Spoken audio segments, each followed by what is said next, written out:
Hi, this is Rama again, and I'm just going to show you, I had some requests to do more food videos, so I'm going to show you how to make aloo gobi.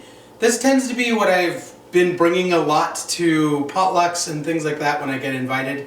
I've almost kind of been like just making this, so I should probably branch out to other things for other potlucks, but this is what I bring the most commonly.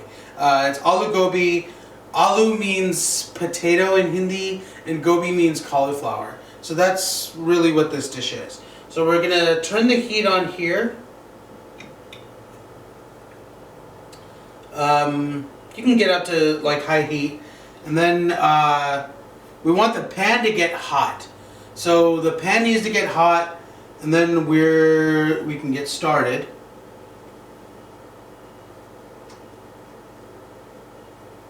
Once the pan is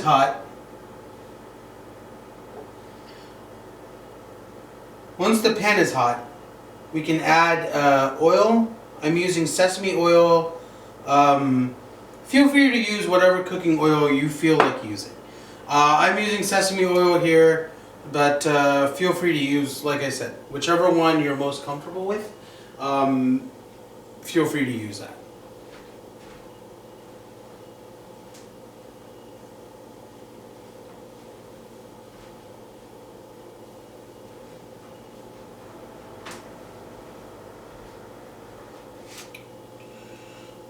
So to this oil, I'm going to add a pinch of mustard seeds, a pinch of fennel seeds,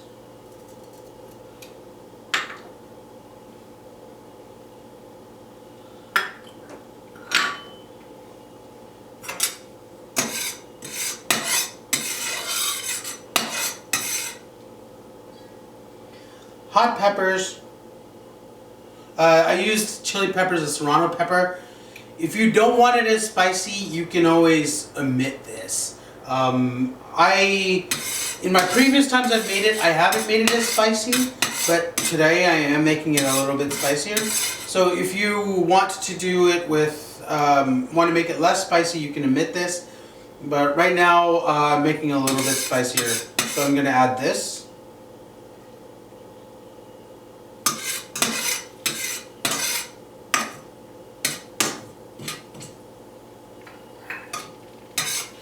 And then I haven't added this before, but I'm going to add some ginger as well now. When I first learned how to make this, I made it with ginger, and I didn't always, recently I haven't been adding ginger into it. I don't know why, I think I just kind of went away from that. But when I first started making this back in college, I would make it with ginger, because that was the way I learned how to make it. So I made it with ginger, and then I kind of went away from making with ginger. So now I am. So I'm going to add the ginger to this.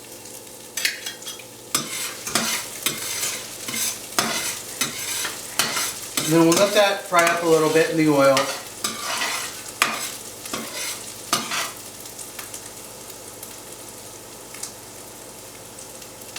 And then now that that's good and frying, we're going to add tomatoes. So I took 2 Roma tomatoes, that's how much is in here. So I'm going to add tomatoes to this.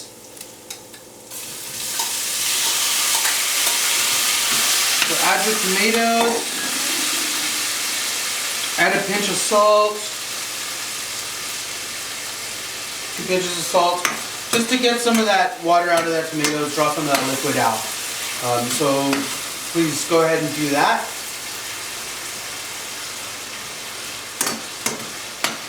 Then we're going to let this fry up a little bit. Just get some of the water out of the tomatoes.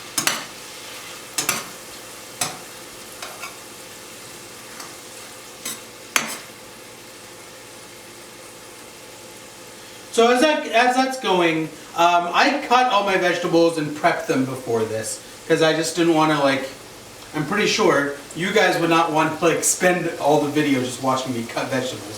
So I already prepped and cut all this. So we have cauliflower, we have potato. So now that we're getting some of this liquid out of those tomatoes,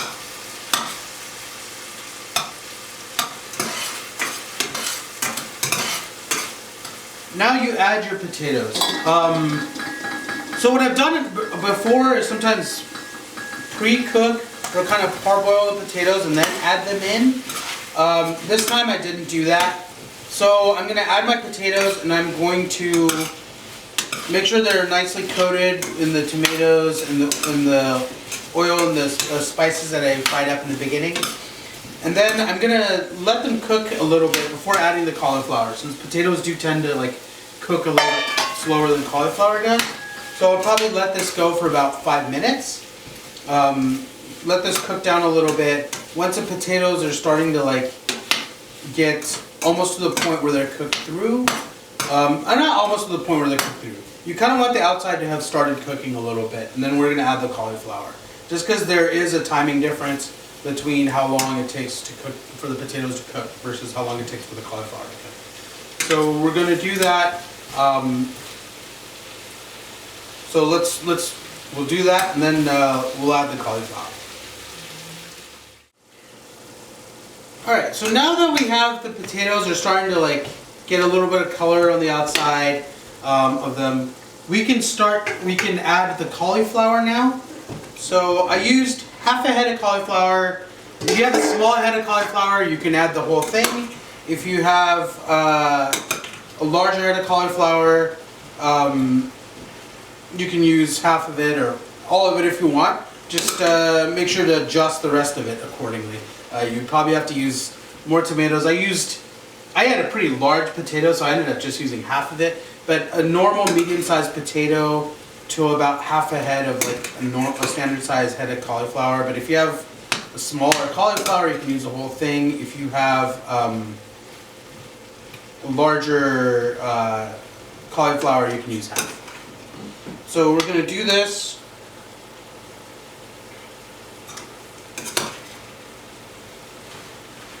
So we're going to add turmeric now, because turmeric needs to cook through to really have its flavors come through. And if you don't, you kind of get that raw, uncooked turmeric, which kind of has a little bit of like a bitter, sharp taste to it. So in order to like have the turmeric really smooth out through this, you kind of want the turmeric to cook through. So we add the turmeric now. Careful with this. It can. I'm not careful with this as far as how much you put in. I do tend to put in a lot, but it can end up staining your clothes and things like that. So don't wear a shirt that you're really fond of or that will stain easily for this. Or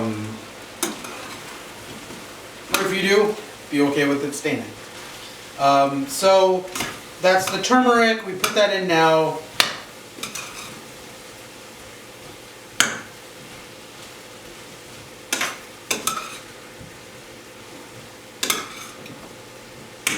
And then we're going to let that cook, and then from there we're going to, like I said, we're going to let this cook through. I'm going to put a lid on it, let it cook, and then we'll come back to it, and then we'll finish it off with the garam masala, which actually you put on at the end. If you put it on too early, you can, the garam masala doesn't do that well if you hit it with high heat for too long. At least not to my taste. Some people like to put it in earlier. I like to put it in for the last maybe 2 minutes of cooking. You put in the garam masala, and then you finish with some cilantro on top. The cilantro is optional. I know a lot of people may not like cilantro, but I put garam masala in about the last 2 minutes that it needs to cook. So I'll let it cook, then I'll put the garam masala on top, stir it through. Or let it put the garam masala in, wait another couple minutes, stir it through, then finish with cilantro is what I do. So we'll do that, but right now let's let this cook down, and then we can finish our dish.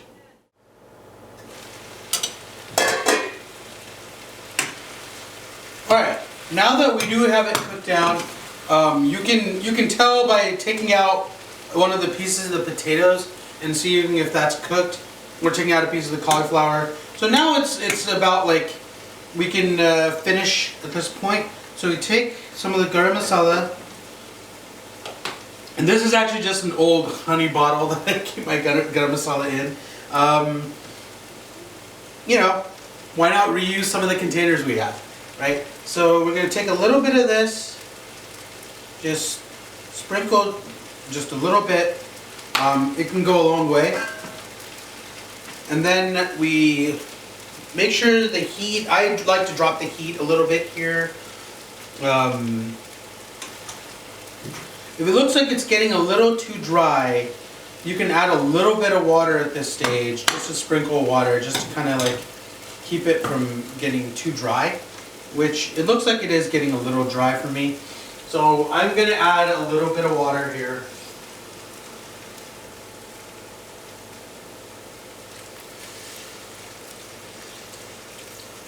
Just to kind of keep it from getting too dry. And then I'm going to throw the lid back on, medium heat, and then just let it sit for like a couple minutes there. Medium or low heat. Alright, so it's been a couple minutes now, and then so we can cut the heat now, turn the heat off. And then what we can do now is take our cilantro, and we can just finish with our cilantro. So we can just take our cilantro, we can finish with this. This is if you want to. Not everyone, like I said, has a taste for cilantro. So if you don't, then don't worry about this. But I like cilantro, so I tend to finish this dish with some cilantro. I don't always do that when I take it to potlucks, just because I know cilantro can be one of those things that is very divisive. Some people like it and some people don't. So I don't always finish that way when I take it to other people. But when I make it at home for myself, I definitely finish with cilantro. So there we go. And that is how we make aloo gobi. So that is, so go ahead and try that.